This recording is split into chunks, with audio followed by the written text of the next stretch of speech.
The Fletcher Seventh-day Adventist Church is a Christian people who believe Jesus is the Son of God, the hope of the world, who died on the cross to redeem us all for eternal life with God.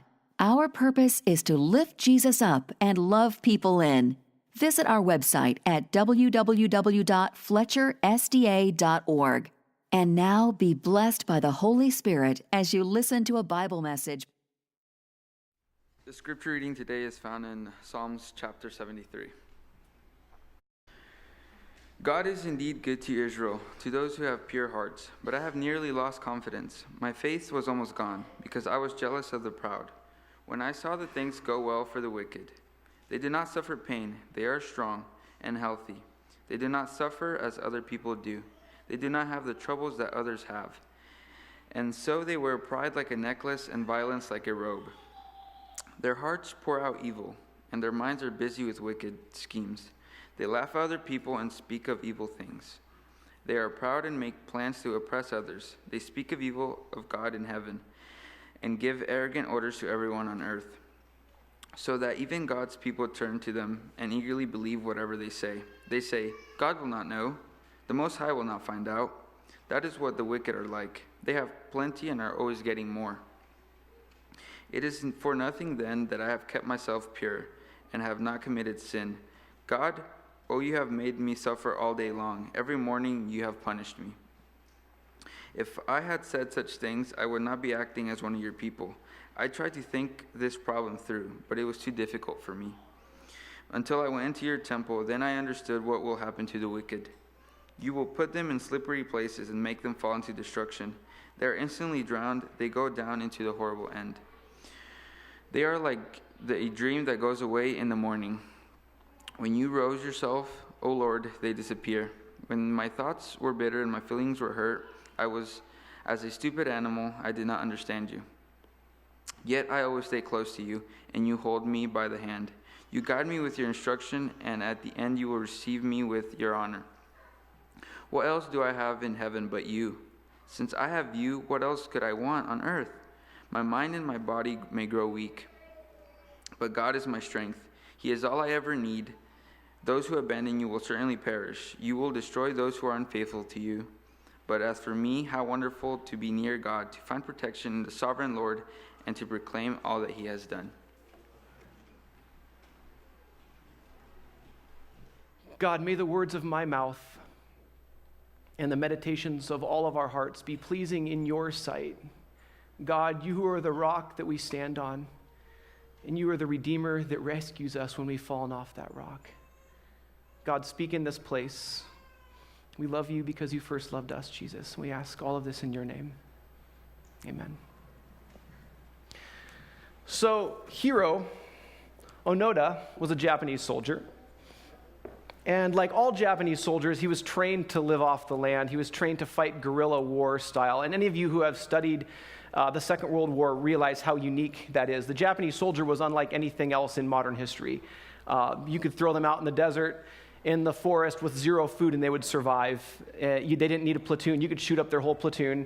One guy left in a mountainside, he was going to kill 10 of your soldiers before you ever got to him. And that was very unnerving for the American troops. We didn't know how to deal with that. Just the savagery, the bravery. There was like this level of kind of like hatred but respect at the same time. It was that samurai mentality where they were there to fight. They were there to die for the emperor. And they weren't brainwashed. That's how they all were. I mean, that's just they wanted to fight for the land. And that was the main reason why America decided not to invade Japan at the end. They're like, if that's how the soldiers fought when they weren't on their homeland, imagine what will happen when we're on their homeland. So they felt like they made that decision and dropped the atomic bomb, which is a whole other story. But that samurai mentality was what America was up against. And so when Hiro went off to war, he was told, never surrender. If you get caught, don't kill yourself. It's never okay. You need to fight. You need to go down fighting. If you're the last one in your platoon, if you're the last one, don't ever quit. When it's time for you to be done, we'll come and get you. End of story. And they sent him and a group of other Japanese soldiers off into this little island in the Philippine island chain there in Luzon. And so he's out there in the jungles fighting and fighting and fighting.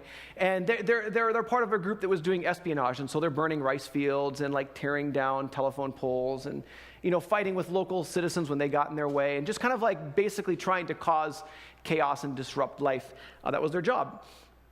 Every country had soldiers that would do that. This was that group of soldiers. And so when the day came that a flyer came floating down from the sky, all these papers come floating down, these few men that were left in this group picked one up and looked at it, and it said, "The war is over, please come out and surrender. You get to go back home to Japan." And they're like, "Please, think you're so tricky, Americans. We're not falling for that one."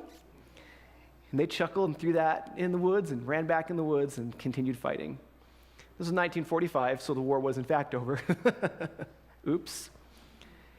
And they had no connection to the outside world, and they didn't need it. They didn't need food. They could salvage food. They could just find whatever they wanted to eat and survive.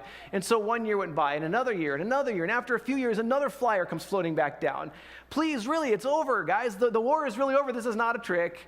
It's over. Just come out. We're going to send you home. It's not your war crimes are pardoned. There's no you go home to Japan. It's over. Don't worry about it." And they're like, "Yeah, right."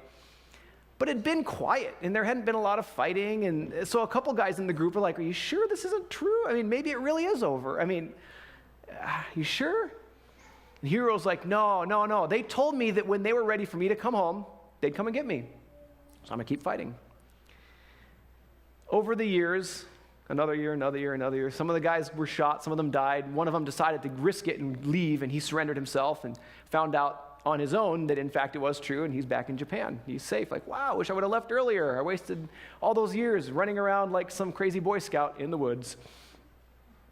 But Hiro held out. He held out year after year after year.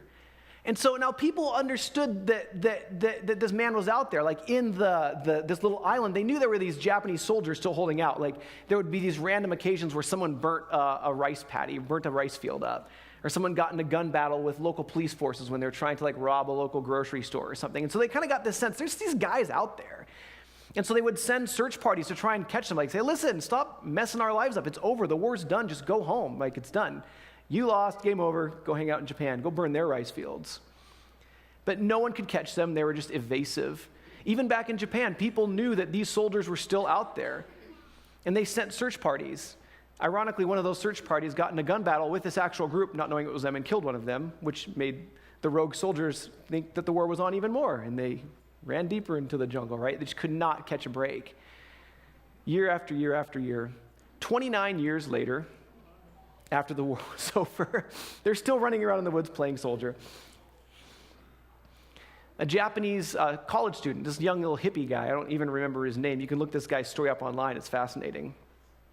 But this young college student that knows the story decides that he's going to go find Hiro. And the military had tried to find Hiro. People on this island had tried to find Hiro. No one could catch him. They used the most up-to-date military tactics and technology. They could not find Hiro. So they're like, how's this little hippie kid going to do it? And he's like, I'm going to use the really, really high-tech technology of my voice saying, "Hiro, where are you? War's over." That's it. And they're like, that's never going to work. He wanders around the jungles for a couple days, and he finds him in just a couple days by doing that, just yelling out, "Hiro, where are you?" And he finds him, and the military is like, not so impressive after all. The whole world couldn't find Hiro, this little hippie kid did. And so he sits down with Hiro and explains, "The war's over, my dude. It's done. 30 years done. You could have been home and had a family. 30 years are gone of your life. Just come home." And Hiro looked across the space at him and said, "They told me to stay until they came and got me. And they haven't come to get me."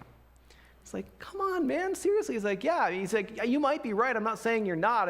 Thinking that maybe you are right. But if they don't come and get me, I'm going to keep up my activities that I've been up to for 30 years in the jungle by myself. Because by now, all his friends had died or had defected back and gone back to Japan. So I'm just by himself. And so this young man flies back to Japan, and the story gets into the news, and Hiro's commander feels terrible because he remembers he had said, "I'll come back for you." He's like, "I didn't mean it that strongly. Come on, dude, use some common sense." But Hiro's like, "No, until you come and get me, I'm not gonna leave." And so this general jumps on an airplane, flies down to the Philippines, takes a boat out to this tiny island, yells again, finds Hiro. It's like, you are officially relieved of duty. You're a very, very brave young man. Let's go home. You're not young anymore. You're 30 years older than you were. Let's go back to Japan. And Hiro's like, cool. And I've got a picture I want to show you here. There he is coming out of the jungle. Right in the middle there. There's Hiro. And the guy on the right, some dignitary. And they finally found this guy. This is in 1974. This is 29 years after the war ended.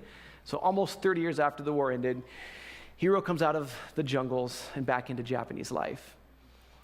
And so he's a superstar. He gets back to Japan, right? And he represents that like stoic samurai attitude where he would live his life to fight for the emperor, to live his life to fight for the homeland, to give everything. And so like he's on all the news shows. He's this celebrity. He writes a book. Like everyone's so excited about Hiro.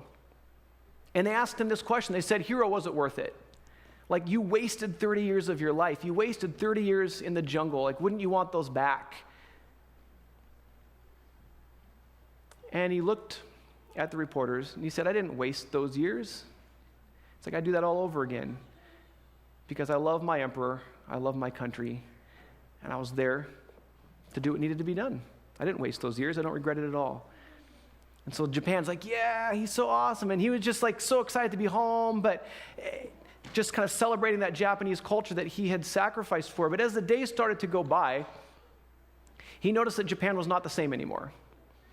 That the Japan that he had left over 30 years before, that he had spent 30 years of his life to fight for and to defend, this culture, this dignity, this life, this world that he was a part of was gone. And he looked around Japan and everybody was super materialistic. People were super secular. They didn't believe in religion anymore. And he looked around and everything that he had spent those 30 years for was gone. And he tried to get it back. He started some organizations to kind of promote Japanese ideals, the classic Japanese life, traditional Japanese ethics, and went around kind of preaching the gospel of that. And everyone just kind of rolled their eyes and, you know, what a cool old guy, but we like our life now. And he lost hope. It's a very sad ending to the story. Like, he loses hope after all that time, and he asks himself, was it really worth it? He's like, it's gone. Everything I built my life on, everything I risked for is gone. And he got on a plane and he flew to Brazil. And he built a life in Brazil, raising cattle, just kind of doing his own thing. Because what he had built his life on no longer existed. And when we look at the psalm for today, it's a very dark psalm, and it ends up somewhere a little more cheery, so do not despair, my friends. But it starts out a bit dark, and so we're going to go there. You've got this man, Asaph, and he's this leader in the temple courts. He's in charge of all the music. And back then, that was a much bigger deal than it would be today when you say, well, someone like does music at church. Well, that's cool. We all appreciate that. But this would have been like a very prestigious position. This would have been a position that carried social weight in the community. This man was a religious leader. And in that community, a religious leader was also just regular, secular, political leader. This man carried weight with his friends and family. And he represented God to his friends and family. He lived in the temple. He worked in the temple. He did everything that he could do to bring the people closer to God, to represent God. And he carried this social weight. And yet in this psalm, and he's written many psalms, and he takes credit for this one, which is powerful, because in this one it's quite dark. You heard it read. He starts out, he says, but as for me, my feet had almost slipped. I had nearly lost my foothold, for I envied the arrogant. I saw the prosperity of the wicked. Verse 12, he goes on, this is what the wicked are like, always carefree, they increase in wealth. Surely in vain I have kept my heart pure. In vain I have washed my hands in innocence. Those are some heavy words, aren't they? Can you imagine a leader that you respect in your faith community, whether it's a pastor or someone else, standing up and saying those words? Or even after the fact to say, you know what, I was at a point where my feet almost slipped because I said, is it really worth it? In vain I have followed God. What a waste of time. In vain, meaningless it was to wash my hands in innocence. That's this guy. Right? That's his psalm. He strikes out here with this very dark note. Basically, he's asking the question that Hiro asked himself. What do you do when the foundation you built on gets shaky? What do you do when the foundations you've built on get shaky? Because what happens here, he basically asks two questions. The first question is this: is God telling the truth? And he asks that in kind of a roundabout way, but I want to take you here with him. If you want to open up to Psalm 73. He starts out, because this is kind of after the fact. So verse 1, he says, surely God is good to Israel, to those who are pure in heart. Right? He's like, okay, guys, I got back to this point. God is good. But, he says, as for me, my feet had almost slipped. I had nearly lost my foothold, for I envied the arrogant. I saw the prosperity of the wicked. They have no struggles. Their bodies are healthy and strong. They're free from burdens that are common to man. They're not plagued by human ills. Their pride is their necklace. And he goes on kind of into details here. But the important thing for us to see is there's a word here that is lost in English. In the original Hebrew, it's quite powerful. He says this: when I saw the prosperity of the wicked, that word that's translated prosperity in Hebrew, you know what that word is? Shalom. He said, I saw the shalom of the wicked. And he goes on, they have no struggles, their bodies are healthy and strong. That word healthy, that's translated into English as healthy. In Hebrew, you know what that word is? Shalom. He said, I saw the shalom of the wicked. Their bodies are shalom and strong. This is covenant language. When you go back to the testimony, like the part of the scriptures that he would have had at that point, there was this basic underlying fact that Israel's religion was built on, and it was this: that there is a God. He created a world that was perfect. We screwed it up, and that God wants to bring that world back into a good place. And he's doing that through the kingdom of Israel, the reign of God in Israel. And if you follow God, you become part of his kingdom, and God makes the world back the way it was supposed to be. It's that simple, right? And the Bible gets more nuanced as it goes along, but we have to kind of take ourselves back to that point where Asaph was and understand the religion he was living in. And he heard God say in Deuteronomy, if you follow me, you're part of my kingdom. If you're faithful to me, if you wash your hands in innocence, if you're loyal to me, you will have the kingdom. You'll have the world like it was supposed to be in the first place. And you know what word God uses over and over and over to explain what that is, that kingdom the way it was supposed to be? What do you guess? Shalom. The wicked don't get shalom because they're holding on to a world that brings death and brings violence, a world that takes advantage of the weak. That when you're desperate enough, you literally sacrifice the weakest member of your community, a child. You take a child and sacrifice in order for you to be on a safe ground again in your religion, right? That's the wicked. That's the world. It lives on violence. It lives on greed. It lives on the destruction of others. You eat others in order to metabolize and have life yourself. That's the core of what they saw in the world around them. That's pagan religion. They don't get shalom. They ultimately get death because they choose death, right? You follow God, you get shalom, you get life. You get prosperity. It's all through Deuteronomy. It's covenant language. And Asaph is like, okay, I have covenanted with you, God. I did what I was supposed to. I washed my hands. And then I looked around, and he said, I found shalom. But where did he find shalom? With the wicked or the righteous? What do you think? Where did he find it? Looking around, did he see shalom with the wicked or with the righteous? With the wicked. That's what he says, right? He's like, I envied the arrogant, not just because I saw they had nice stuff, right? This is much deeper than that. It's not like this arrogant person has a really nice job and I don't. He's like, this arrogant person has shalom and I don't. Because they have no struggles. Their bodies are what? Shalom. He says, God, I look out, and the things that are promised in your covenant are in the lives of the people who have violated your covenant. And for me, and the people that I have seen wash their hands and covenant with you, God, and build this relationship, this reality, they join your kingdom. We join your kingdom. We suffer all day, he says.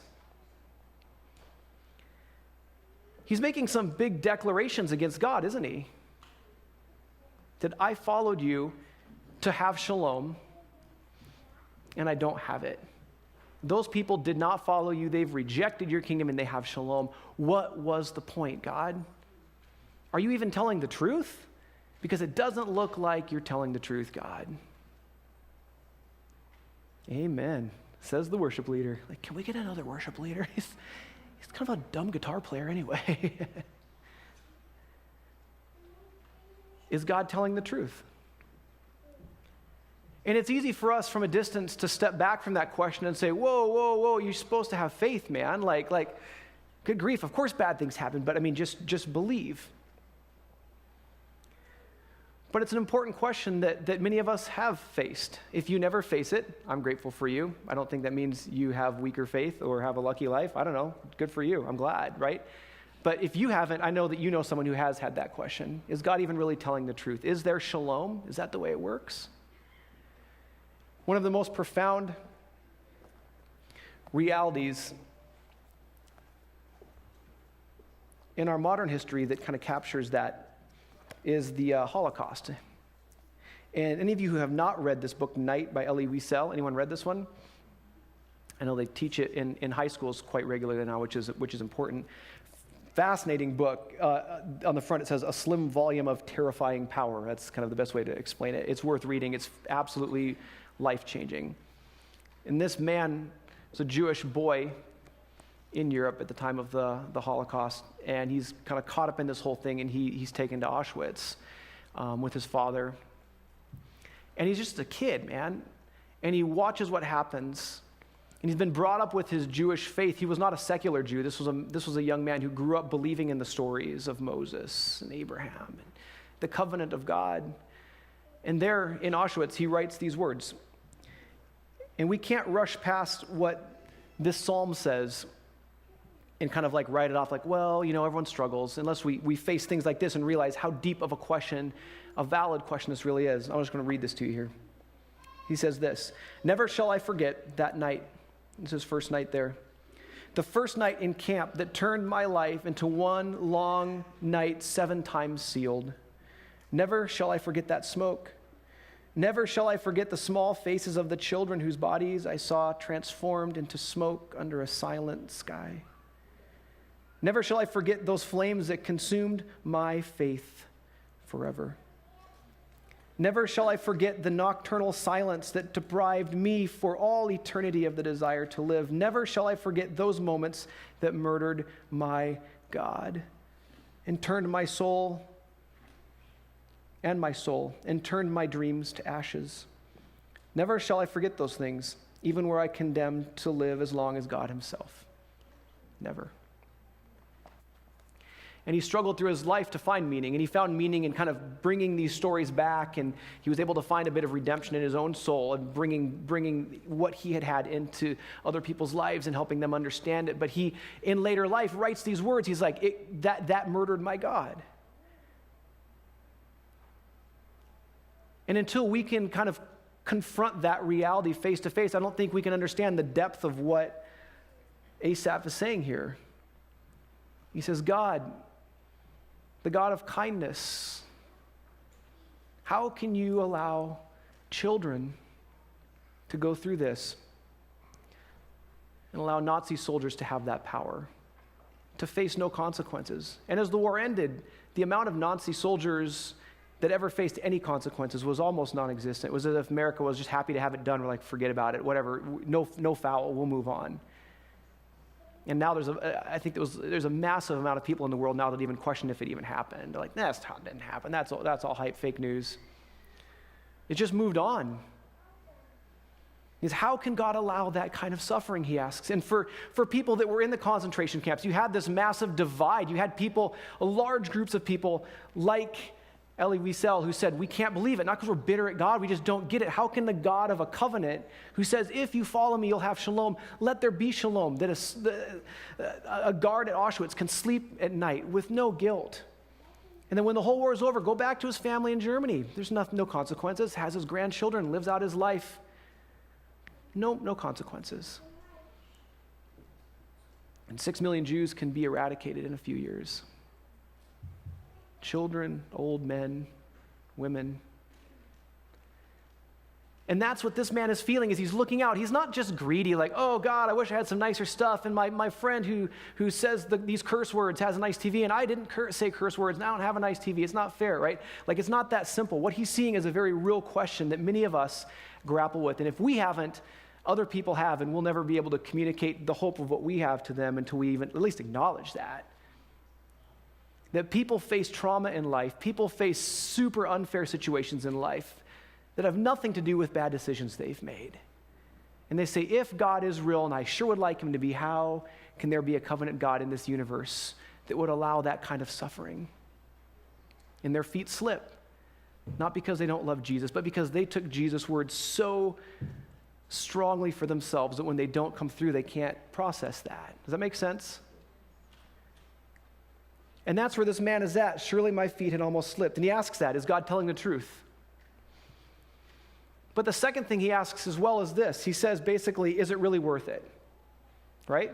He's like, I did it. I followed God. I've done these things. I've been faithful to the covenant. Was it really worth it? At the end of the day, what I paid isn't paying out necessarily what I was hoping to get. Right? I did everything for what? And again, some of us have felt that probably, right? You might not have gone through some major tragedy, but you might have just lived your life faithfully, and your business falls apart. And you're like, what in the world? Like, what was the point? It's not like I can't recover. Like, I'm not out on the street. I mean, fine, whatever. I have savings. I'll make it. But what was the point? Like, why did I even, like, not lie? My friend who has his own business, he's super dishonest, and he's doing great. Like, what was the point? Seems like those should be reversed, right? Or people have that in marriages, with their spouse, with their children. I raised my kids. I was so faithful. I raised my kids the way I was supposed to, and now my kids just left the church. Someone else is super sloppy with their kids, don't even really try, and their kid ends up just like super faithful to Jesus. And you're like, what was the point? Like, why did I even try? Like, it seems like there's this computer we're all typing into, and like different things are coming out on the screen. You kind of lose hope after a while. Like, keep typing on this keyboard, and there's different things coming out on the screen. Like, I don't know what, I'm just going to quit, right? And again, it goes back to that reality of a covenant, a God who promises shalom. And when we look around and we see that it's not necessarily panning out how we hoped, we can ask, is God really telling the truth? And even if he kind of is it really worth it? Because I seem to be paying a pretty high price for what I'm getting back. And so he's in that place, he's in that dark posture where he's like kind of curled in his own life. And this is not a person that is like unaware of the reality of God and the theology of God. Like, he studied this, he teaches this, and he's in this dark place of anger and resentment and embitteredness. He says, I was embittered. And then everything changes. And like through the end of this chapter, there's like this rejoicing and saying, God is so good, he's so kind. And it hinges on this one sentence, verses 16 and 17.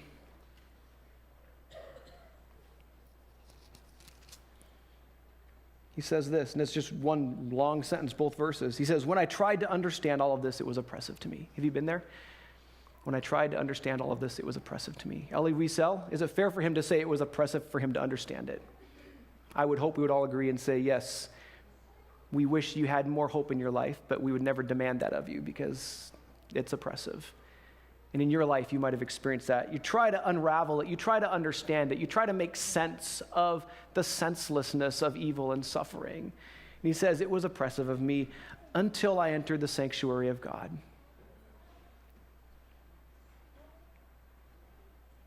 And he walks into the sanctuary, and he says, everything changes. There's this complete new paradigm, this complete new worldview where everything just shifts. It turns on this point, and he goes from being in despair and bitter and angry and confused and wrapped into his own life, just kind of like closed in, to just his arms wide open, in this like open posture to God and to the universe, saying, God is so good, he's so kind to me, I could want nothing else. Like, what does he see? I wish he would have told us, right? Because he doesn't say, here's exactly the part of the sanctuary. I saw this in the sanctuary process, or I was with people worshiping as a community, and that brought me out of myself. I mean, it could have been any of that. This is where the Jews worshiped corporately. It could have been corporate worship that like brought him out of his funk and was like, whoa, there is hope. I don't know. And he doesn't tell us. And so we have to do a bit of speculating here, but I don't think it's too far off. Because when we look in the sanctuary, at the core of the sanctuary is a religion that does not follow the other religions of that time. It's not where you pay into a system and get what you want, even though people misunderstood that regularly, right? At the core of the sanctuary was not a God who demanded your sacrifice in order to give you what you needed. It was a God who would sacrifice himself for you. It was not a God who demanded blood sacrifice. It seems like that at times in the Old Testament. It makes sense why people think that. I'm not wanting to belittle that.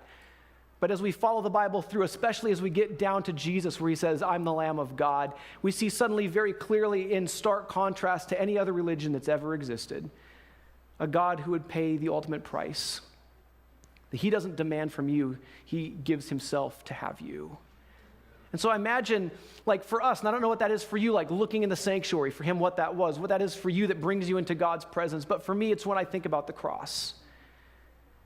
And I imagine that he might have had this vision of like, maybe this represents God, this is God that's shedding his blood. And the reality is that it's very, very different. There's a story in Herodotus, the Greek historian. He tells a story about Darius, the king. You've heard of Darius? He's a biblical dude, captured everything. One of the major cities he captured was Babylon. And at some point, Babylon rebelled. They were like, okay, we're done with you. We've got enough power. We don't need to like submit to you anymore. And they resisted and fought for their freedom. They made themselves independent from Darius's kingdom. And Darius wasn't sure how to get them back. And he talked to his generals about that, and they tried to come up with plans in order to figure out what to do. And no one could come up with anything. Until one day, Zopyrus, one of his closest friends and most respected generals, comes into his presence in his courtroom, and his nose has been severed. His ears have been severed, and he's clearly been whipped within an inch of his life. And Darius is furious, says, who's done this to you? I'll pay him back tenfold. Who did this? And kind of through the bandages, he kind of coughs, and Zopyrus is like, it was me. I did it to myself. And he's like, what? You got to be kidding me. Who are you trying to protect? Because I'll find out who they are. I'll kill all your friends to try and get back because I love you. You're my dude, right? I'm not going to let you protect this person. They're going to pay for this. And he's like, no, I'm serious. It was me. And he calls some of his other friends and they're like, yeah, it was him. He asked us to do this to him. And the king is super confused. He's like, what are you talking about? He said, I have a plan to take back the city. They know who I am. I'm savage on the battlefield. They recognize me. And they know that we're good friends. I'm going to walk over to the city and I'm going to tell them that you did this to me. And I'm done with you and I want to join their city. And they'll be happy to have me. It's like the Michael Jordan of generals at that point. They'll be like, seriously? We'll take you. And the king was furious, and he finally just kind of relented and said, well, you've already done it, so I guess what else is there? He said, I would rather have, like, I would rather lose 20 other Babylons rather than have this happen to my friend, but you already chose it, so fine. I'm not going to take that from you. And so Zopyrus goes over to the city, and it happens exactly like he expected. They're suspicious at first, but they inspect his wounds, and they're like, nobody would do this to themselves. I mean, this is unfixable things. Your nose, your ears, these are like, you're like kind of an outcast. You look terrible at that point, and this was a big deal. Whipped. He said, listen, I just want to be part of your city. I'm done with that guy. I would like to do anything to see his kingdom fall, and I'd like to help you do that. And they let him in. Long story short, he builds their confidence to the point they give him control of the city. He gets control of the army. He gets control of the city. He leads their army out into an ambush on purpose. They don't know it, gets their whole army slaughtered. Darius knows what's going on. He comes and he takes the city. And Zopyrus comes out with the scars on his body, and he gives the city back to his friend. And we look at this man in this psalm, and he's asking himself, like, is God really telling the truth? Does he really care? Is it really worth it? And we look in the person of Jesus, where God would literally give himself skin, flesh, and blood. He gave himself nerves so he could feel pain. He gave himself blood so he could bleed out. He gave himself mortality so he could lose his life. And then he puts himself in a space and time where the death would be the most painful savage that's probably existed in human history. Like if you're going to be executed nowadays, it's sad, but it's not going to be painful. Even in rougher parts of the world, use a sword, right? It's still not a long, drawn-out thing. He puts himself in that space, And for those who have lost their freedom, for those who have been violated by other people, you look and there's God himself, and he puts himself where he can be violated and go through pain that we could never understand so that he could be with us. For people that have been violated, people have had their trust wounded by their friends, Jesus puts himself where his own friends are the ones that sell him out. The covenant people that he had given everything for are the ones that nail him to the cross. Sure, the Romans did it, but they're just doing their job. The religious leaders are the ones that push Jesus into this machine that ultimately kills him with the Roman Empire. Like, we see God himself step into the pain, step into the suffering, step into the violence and the violation of our trust. That God himself goes through that. Not because he has to, but because he wants to. Like, Jesus says that at least on one occasion. He says, I don't have my life taken from me. I what? I lay it down. And so it doesn't just neatly tie this bow on everything, but it changes things when we're able to look at Jesus on the cross and realize that's God choosing to be in that space, to be beaten, to be refused, rejected, to the point where he himself says, God, is it really worth it? Where he's cursed by criminals, where his best friends leave him. His mother has to watch him die. Just the level of suffering we can't understand. And the speed at which he died on the cross, and you've heard this before, most of you. The speed at which he died on the cross means he didn't die of the physical suffering. It was the emotional suffering. He broke his own heart. Jesus' heart was shattered, and his body gave up. And he breathed out his last. And so those of us who have found ourselves in situations, we say, how could God allow me to go through this? I don't know. I think a lot of it has to do with freedom, and God wants love in the universe, and love requires freedom. And if you don't let some evil things happen, there is no freedom and there's no love, right? But those are ideas, and that's fine. And when you find yourself being victimized, when you find yourself losing hope and losing trust, those big answers don't always do much, do they? And Job found himself there, didn't he? And I love the ending of Job because God shows up, and does he give answers? Does he give theological explanations like, well, there was a devil behind the scenes? Like, we always go to that, which is there, that's fine. But is that what God tells Job? We almost kind of make our own alternate ending of the story. Like, he just trusted God. Now, he was furious and scared. And God shows up and is big and mighty and loud and crashing around and says, I am here, Job. And Job says, that's enough.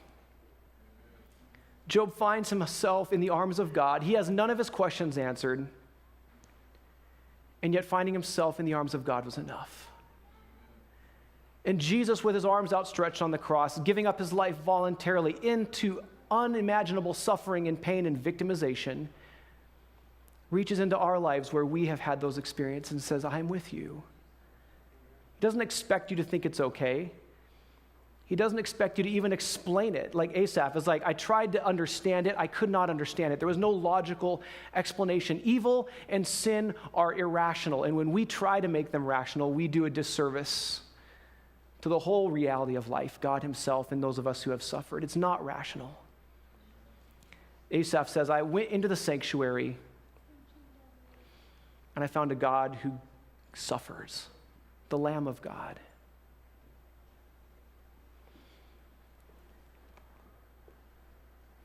The incarnation, God calling himself Emmanuel, God with us. There's a deep reality that we can only find when we look at the cross. Jesus did not go to the cross to appease an angry God. Jesus didn't go to the cross because he had to. Jesus went to the cross because he loves you. And he's not afraid of your suffering.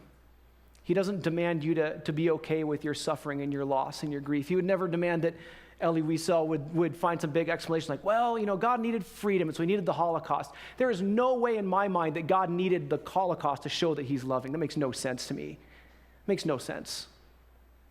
I don't think God demands us to make those sweeping generalizations. I don't understand evil.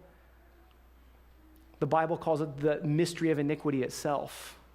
Jesus, when he was faced with evil, pure evil at the cross, when he's in the garden, he asks what? God, if there's what? Another way. Facing pure evil is irrational. It makes no sense. And Jesus faced that.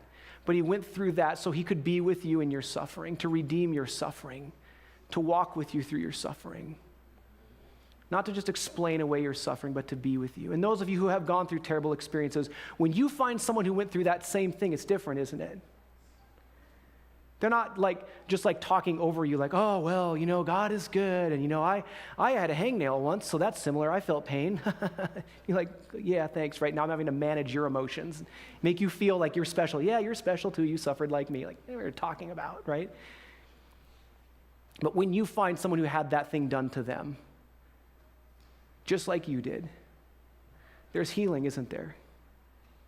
Because you're just together. You're like, you felt that too.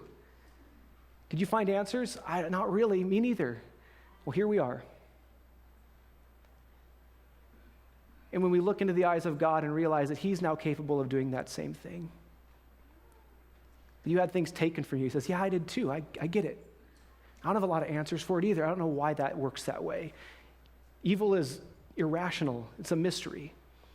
It's like, but I'm willing to go through it to be with you. If that's what it takes, I walked through that to be with you. So I don't talk in idealistic ideas about walking with you. He walks with you through the valley of the shadow of death. And I believe Asaph saw some of that. In his second question, he says, is God really telling the truth? Is it really worth it? And here's where it's kind of funny, right? Because this first part is a little bit dark. People that have gone through terrible suffering, those of us who have faced great loss. I don't even want to include myself in that because my loss has been painful at times, but never like what a lot of people I know. And that's in there, and I think he's asking that question, but when it really comes down to it, he tells us what was under his skin right at the start, right? What's he say? He said, I looked around and I felt what? Verse 3, look at that. My feet had almost slipped. I'm questioning the goodness of God because I had what in my heart? Envy. Is he really pure in heart? Like, come on, man. Seriously? Like, envy is the most destructive sin that could possibly exist. What we believe is through our Adventist theology is that's literally what the first sin was in Satan's heart, was envy and greed. He wanted more. Like, that's the primordial sin, and that's the one we tend to be okay with the most. Like, right? Like, that's the most destructive. That ruins happiness. That ruins shalom. That ruins your contentment between lovers, doesn't it? Parents and children, friends, coworkers. What'll destroy that quicker than anything else if it's not envy? Like, you've got something I want, and therefore I, in my heart, wish you ill. It's just the most destructive sin. And so we have Asaph here, really, he's asking some big theological questions. We want to honor that for those who have really faced those things. But has he really faced any real suffering here? Think about it. Why is he suffering? Because he's envying people. Is that God's fault? Is that even really that interesting? He's just an envious jerk like so many of us are when we find ourselves in those prickly moments where we envy what we don't have. I have an actual picture of Asaph here. It's from the Old Testament. This existed back then. It's made its way through archaeology. There's him riding down the road. He puts a stick in his spokes and he falls over like, oh, God, I'm suffering all day long. That's him right there, right? Because what's his suffering come from? Are the wicked doing anything that hurts him? Even the wicked aren't hurting him. He's envious of the wicked. He's hurting himself. Come on, man. He's stabbing himself in the fork and crying about it. We're like, you're doing it. You're slapping yourself in the face. You can stop that, you big dumb. He owns it right up front. He says, I envied the wicked, and therefore my feet almost slipped. Have you been there? Where you're questioning life, like, why am I suffering so much? It's like, well, you lied to all your friends, and now your friends don't like you. Is that really a big question in the universe? You lied, right? Make it right. I understand your pain. I don't want to discount that, but you lied, and you face the consequences, right? It's not some big existential crisis. You were dumb, and you just say you're sorry, right? You're envious of life and therefore suddenly discontent with your own marriage or your own children or your own job. Like, oh, why am I not happy anymore? Like so-and-so. I could be happy if I had that. If my husband was like this, if my wife was like that, if my own kids would be like that guy's kids. Now I'm suffering. Oh, poor me. Like, I'm a victim. Is he a victim here at all? Raise your hand if you think he's a victim. You're not wrong. If you say it, you're kind of wrong, but you're not wrong. We'll love you still. Raise your hand if you do not think he's a victim. Raise your hand if you wish I'd end my sermon. I am almost done. Like, he's not a victim here, and he owns that himself. So I think if he was here, he'd be chuckling as well, right? First of all, I wouldn't preach a sermon about him if he was here, because he'd be a ghost, and that'd be weird, but I would just leave. But if he was here, he would preach himself, and he would tell you the same thing. He said, I was stupid. I was the cause of my own pain. I was the cause of my own suffering. I was envious. I was filled with greed. His problem in particular, again, his questions he asked earlier, this doesn't invalidate the questions he asked. They're very important, deep questions. But in his own heart, he's not struggling with grief. He's struggling with greed. It's that simple. He's not a very nice person, and he owns that later. And that gives us space to not be very nice people also, doesn't it? When we envy each other, when we're discontent with the life we have. And he goes into the sanctuary, and it says that changes everything as well. Because he's asking, God, is it really worth it? I'm not really getting what I want. Are you really worth it, God? And I have to believe that you come face to face with the question of God himself as he's in the Garden of Gethsemane, and he asks, is it really worth it? And who's he asking that about? Is it really worth it? You. He struggled with that. He's honest about that. He's like, are you really worth it? You, your name, put your name in there. Is blank really worth it? Because this sure is a high price I'm having to pay for. Fill in your name. Really, God, isn't there another way? I like him. God doesn't hate you. I hate that theology. You're evil and God detests you and somehow finds love. No, God adores you, right? He loves you. And even in that moment, he adored you. But he's like, yeah, but this is a high price.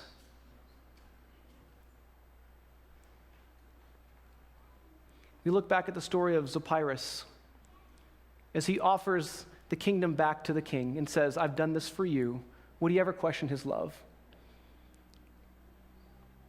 He knows without a shadow of a doubt that it was worth it. And God looked at you, and in that moment of tears and suffering, as he's like literally sweating blood, he's under massive anxiety and stress, he looks at you and he says, once and for all, yes, you are worth it. In your foolishness, in your arrogance, in your pride, you, Peter, who's denied Jesus, you Pharisees who have lied about me to get me killed, you soldiers who swung the hammers, he said, Father, what? Forgive them, they don't know what they're doing. And in the cross, when we find ourselves in those places of victimhood and we say, God, is it really true? Are you really telling the truth? We find a God that's with us. And when we find ourselves in the villain status, which is where Asaph is, he's not a victim, he's a villain. He's envious. He's holding the most dangerous sin in his heart and using that as a club against the unrighteous. God, I've been so good. Why don't you make their lives more miserable? God's like, wait, what? You're not that great. And why would you wish that on them again? That's not a very nice thing. When we find ourselves in the place of the victim, God is with us, and we find that in the sanctuary. When we find ourselves as the villain, sticking a stick in our own spoke as we lie to someone and we're dishonest and we're cruel and we're unkind and we jack our bike up and fly and hit the ground, how can I suffer in life? And God's like, yeah, well, you did that. He hung on the cross and he said, Father, forgive blank. He or she knows not what she's doing. She's very foolish. He's very foolish. They're dust. And like a father, I have compassion on them. And we see that all in the sanctuary. And Asaph, as he understands this, as he understands that God is with the villain, he's with the victim, he is with us in the incarnation. And in the sanctuary, we see that. He suddenly changes his whole perspective. And he says this. I'm going to wrap up here. He says, when my heart was grieved and my spirit embittered, I was senseless and ignorant. I was a brute beast before you. And he includes both groups in there. He says, when my heart was grieved, those of us who have had our hearts grieved, and we've been the victim. That makes us senseless, doesn't it? Have you been there? I've been in moments where I made very foolish decisions just to calm that grief. And I was senseless and ignorant.